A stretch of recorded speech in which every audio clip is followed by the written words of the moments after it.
Hi, I'm Stephanie Hu, and I'm Senior Director of Digital Marketing at Sephora.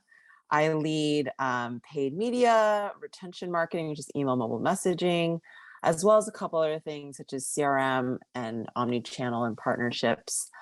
Specifically work on the Canadian business, but I'm based in San Francisco.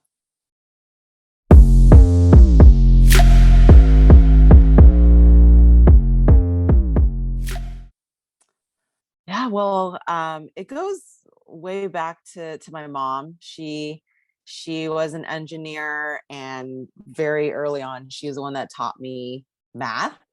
And I've always had a love for it, and I never thought it was any gender specific. So yeah, so that really my love for it really started with my relationship with my mom, and we would have fun just doing multiplication tables together. But really going to school, like my favorite subjects were science and math, particularly biology and calculus. Um, and so yeah, it just grew from there.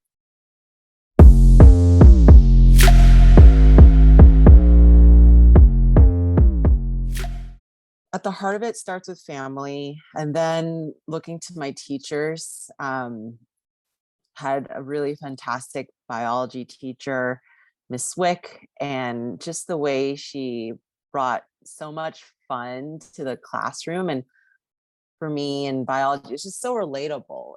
I could see how science behind it links to what I see in real life, whether it be with plants or cells or my body or animals. I just always found that fascinating, and kind of the linkage between the science behind what I see in real life I bring to my job today. And that's why I love digital marketing. It's highly numbers and KPI driven, but in market, what you see live are these beautiful visuals and campaigns.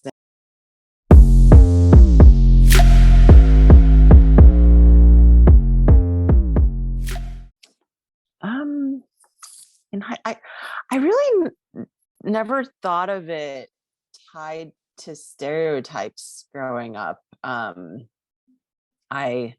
Maybe it was because I was surrounded, my close friends all loved it. And so maybe me and my girlfriends, we were just kind of in our mini bubble, and I was a bit oblivious to it. But yeah, in high school, I just took classes and took I did international baccalaureate, so I didn't do AP, but like those advanced courses in the topics I loved, which was math and science.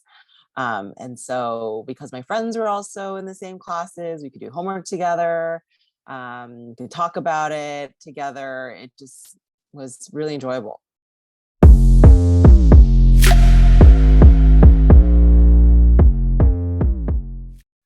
I think I lucked out because we were one and the same. I was also in varsity sports in school. And so um yeah, maybe I was the bridge between the two, but I was also involved in sports, and it really didn't seem like too much a divide. But yeah, so I think the overall perspective I'd share is, not going in with those kind of boxes per se or stereotypes, but just connecting with your classmates on common ground, whatever that might be, and building bridges across what might be perceived as stereotypes and barriers.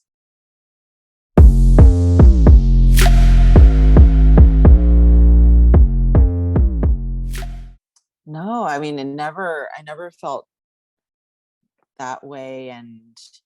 And for any of you in the audience that might feel that way, I just encourage you to look beyond it, right? Look, not focus what's right in front of you and these social pressures, but look beyond that, and pursue your passion and what you're interested in, because that will get you further. Yeah, I would say embrace it. Like I didn't like I loved it, and would stay after school to work on my homework with my friends on, for math or whatever, or to prep for a test together. Just embrace it, and yeah, try not to let those external influences impact how where you want to, not you, but the audience wants to go, like whoever's listening, just Yeah, because if you focus on what's in front of you, you're only going to land at like the local maximum, but like look beyond and reach the absolute maximum potential. So that's just my 2 cents.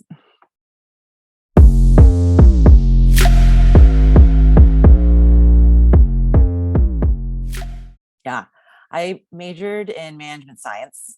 So I went to MIT and pursued a business degree. I love math and science, so I also love business. And I wanted to pursue a career there. And also, MIT's management program has a lot of um, math behind it as well. Yeah, day to day, I just thought about what classes I most enjoyed taking, and yeah, which gave me the confidence to continue to pursue it. And kind of that's just been my overall approach in my career too. It's like continue following your interests, have a North Star in mind, but be okay going off path. So for example, like in college, yeah, I wanted to pursue business, didn't really know what that meant, took some classes, really liked my marketing classes. Um, and then but then realized like, oh, I do want to become like, then I pursued a career in management consulting right out of college because I wanted to work on a range of business topics and questions, and yeah, just navigate your way through. So yeah, when I so after college I worked in management consulting and I was exposed to so many different industries, whether it be government and auto to healthcare to what else did I work on? Consumer products to retail. And from that exposure, really gravitated towards consumer retail project work. And I really like the relatability of it, kind of back to when at the beginning where I said how I like biology. It's like the science behind what you see in real life. And digital marketing is like the numbers and quote unquote science or math behind, what's in what you see in real life, which is the marketing campaigns. And same thing in retail. It's just so relatable. I love to see and touch and feel products and see my work come to life. And so after consulting, I pursued a career in retail, got my MBA, and then after my MBA, worked in consulting for a little bit, but specialized in retail. And then 6 years ago, joined Sephora, and have loved it ever since. It's been so much fun and I apply math in my everyday job. It's actually literally just now I was calculating the CAGR of the frequency of purchases for our Rouge clients, which is our top tier loyalty program, 2018 to 2022. Every day I look at like market share, how is that growing? I look at our sales growth rates, different KPIs for digital marketing campaigns, like click-through rate or conversion or open rate, sales growth. And so, even though on paper, if I flash back all the way back in high school, like when I was doing my homework, it's really like no one could have told me back then I'd be doing what I'm doing now and still applying those skill sets in my everyday job. So yeah, just to share a glimpse of how I use math in my everyday job, and also like how you can meander and find grow your career, and by following your passion, and being okay also not knowing exactly what you want to do, because that is a very daunting question. Just having a North Star kind of what you want to do and what you're interested in, I think is good, and you should be confident in yourself to take that first step.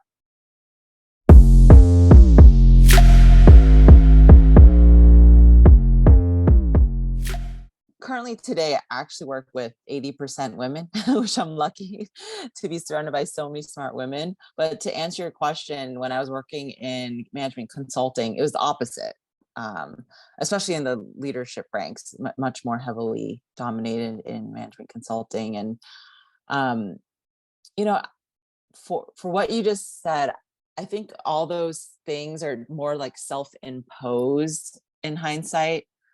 Like if I'm in a meeting and I'm the only female, I think that like the gender imbalance is actually more on me. But once I was able to put that aside, just being myself and asking the questions and having confidence that, yes, I'm a talented person, I'm a smart person, I am capable, and I have an opinion to share, and sharing it. And once you do that once and you get good feedback, and or you learn from how you conducted yourself, and then you do it again, and then you do it again and again and again. And that's how I built my confidence early on in my career, being in a male dominated field. But yeah, my advice is like, put that aside. Like, a lot of it is actually stemmed from your, or I shouldn't generalize, but at least for me, I think I was more in my own head. And so once I was able to put that aside, I was able to really shine.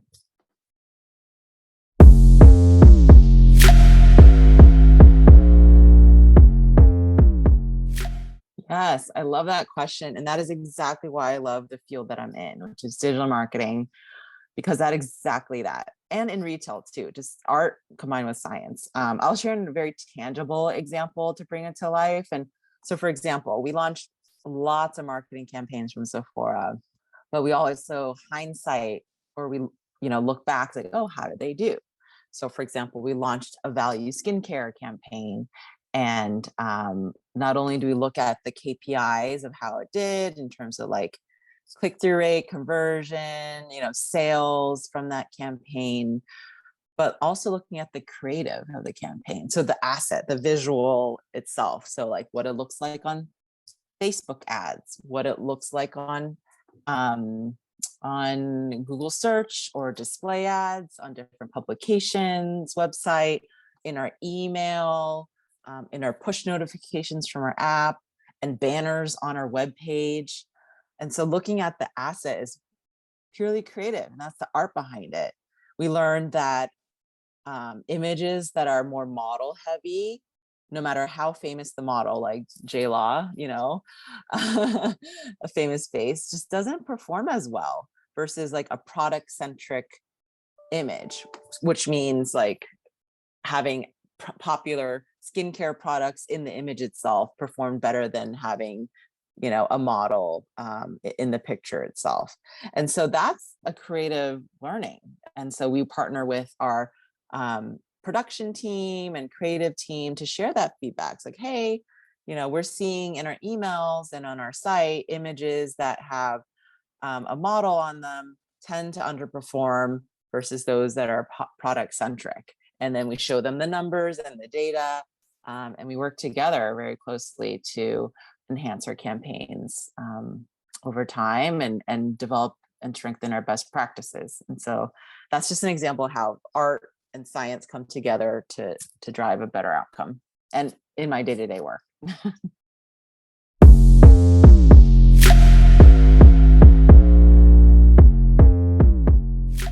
Yes, that's a great question. And I also made that switch. So from one to the other, it's amazing. But actually, before I even go to how amazing it is, before I joined Sephora, I had a little apprehension around like, oh my goodness, is it going to be like the Devil's Wears Prada, that kind of toxic environment because it's very female heavy. But through my interviews, proved it to be untrue. And then after joining, definitely untrue. Being in a field, in a workplace with a lot of women is very inspiring for a couple of reasons. One, looking at leadership and seeing a lot of working moms. I have children, I have 2 children, and just seeing that, it can be done, that you can rise to the top and be a senior leader in an organization and still raise a family and juggle all the things. That's very inspiring to my colleagues, like my peers, just being able to work with such amazing women and to be inspired by them every day, and to yeah, just work with them very seamlessly and effortlessly. And then the third element is just I feel like I've been able to really just embrace like all sorts of ways of communication. It might be, switching from consulting to industry, that might be one too, or like male dominated versus female dominated, but just adapting to a different like working style at Sephora, which is really great. It's much more informal, and yeah, and highly relationship driven. And I do think being able to build those strong relationships has been beneficial to my career at Sephora. But I do think even beyond Sephora, I think relationship building is a huge asset. And I do think that, yeah, it can play to our advantage as women tend to be even more, I shouldn't say even more, just in a different way versus, males versus females tend to build relationships in different ways and different styles.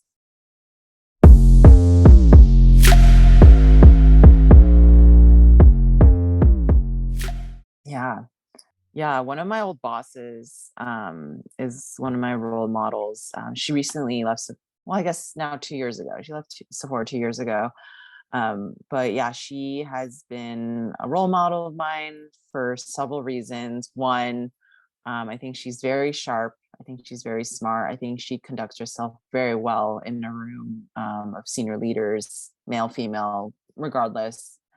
Um, Two, she also is a very strong advocate for me at Sephora, helping me navigate career development and changes and moves and promotions and roles.